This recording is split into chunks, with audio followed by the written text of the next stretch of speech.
Rreshjet e dendura të shiut në komunën e Gjakovës kanë shënuar përmbytje ku disa lumenj kanë dalë nga shtrati, ndërsa sistemi i kanalizimeve është mbi ngarkuar duke u derdhur në rrugë.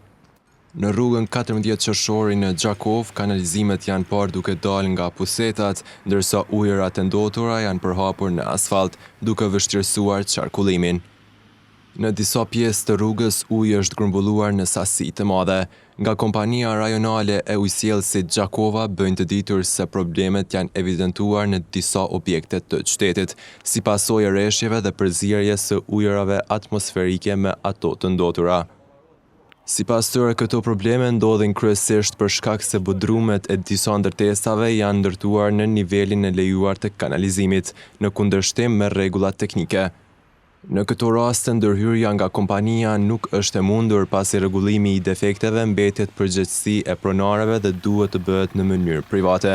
Megjithatë, nga ujësjellësit thonë se po bëjnë maksimumin e mundshëm dhe se aktualisht 2 ekipe janë duke punuar në terren për të menaxhuar situatën. Njëkohësisht ata apelojnë tek qytetarët që të mos hedhin mbeturina dhe materiale të forta në kanalizim, pasi kjo pengon rrjedhjen e ujërave të ndotura dhe atyre atmosferike.